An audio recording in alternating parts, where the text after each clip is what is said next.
His first flight around our solar system. Here's a picture of Mars.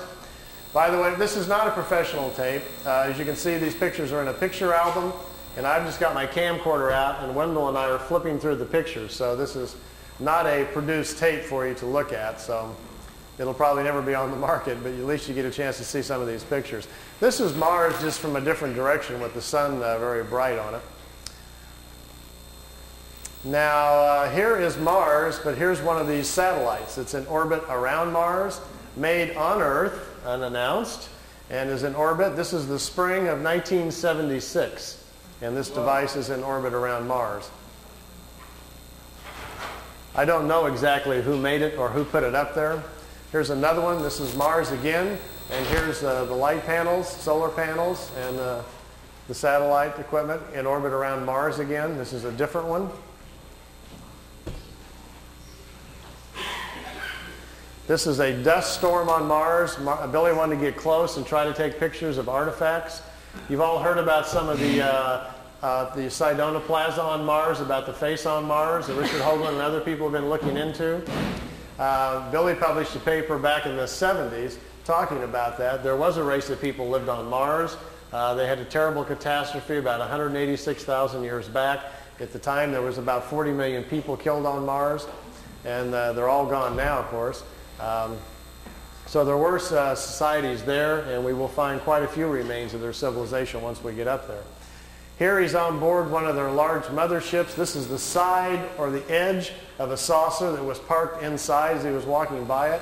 Here's Jupiter. Here's the mothership in orbit. They're flying into it to go aboard. It was 17 miles high and about 10 miles in diameter. He spent 3 days on it. They went to different places in our galaxy to show him around. This was the craft that was right in front of him as they were flying into it. He took a picture of that one. Here, again, is back at Mars. These aren't in any particular order. Here's another object in orbit around Mars, and look, here's an American flag on it. So there's a couple of things that they put up there that the military's put up that we don't know about. This is a picture of Billy in a suit. He's on a prehistoric planet to see the dinosaurs. He's got a breathing apparatus on. This is a Pleiadian man, and they've stepped outside of the ship so he can see the animal life on this prehistoric world. Got his picture taken too. It's pretty good. This jumps back here to, remember the Apollo-Soyuz hookup, us and the Russians back in '76? Billy asked him if he could go up and watch it. They said okay. They took him up. There's several pictures here of the Apollo-Soyuz hooking up with Earth in the background.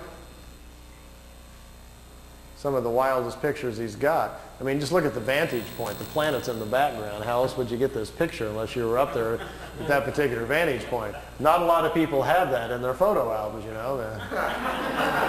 You can imagine the people at NASA would crack up, you know. They'd probably find it a little hard to believe at first, but they don't have pictures like this. Here it is when it's just hooked up. There's Earth in the background, and here's the two capsules coming together.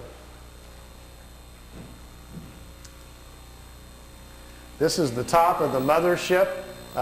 There's windows, but there was nobody in the windows as they came into it. We really missed out here. Billy shot, he said, 3 or 4 rolls of film inside the mothership, talking to people and going up and down the halls and so forth.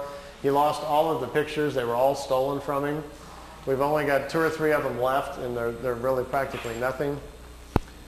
This is a prehistoric Earth. They're back in time. That's Earth in the background. That's a moon in front of Earth, and he's looking over the surface of another moon. At that point, they told him there were 2 moons in orbit around planet Earth. We think we're about 60 million years back. Here's another picture over the surface. Neither one of those moons is currently the moon that's in orbit now. The moon that's in our orbit now, they say, has only been there around 5 million years. Look at this one. This is another piece of equipment in orbit around Mars, and it's huge. It's like a space station. And it's in orbit around the planet. It's also from Earth. We haven't heard anything about that, have we? Here's the dinosaur pictures. Billy's back inside the ship, and there's a viewing screen in the craft, and he says he's taking these pictures. Here's our first dino. He's got kind of gold-brown skin, got large hind legs, short forelegs, and a head that looks kind of amphibian, like a vegetarian type. Here's the second one. There's a bird here apparently dropping some food or something. Is that Charles? Charles dropped his food. This one's pretty hard to see. Here's the head of some sort of creature crashing through some bushes here. It's hard to tell. I know it's probably hard to see these anyway from back there, but just the idea that someone could actually go back in time just really gets my brain going. There's a bird. There's his eyes, some pretty nasty looking teeth. And the last picture after this one is the strangest of all. It's a plant that has an insect head. Billy calls it a plantum. They were trying to explain to him how the evolution of different life forms goes. How, for instance, here's a plant life when the plants are the food kingdom of the world. When the plants evolve to a certain level of evolution, then these lower order forms, here's a small head, and this head is part of that plant.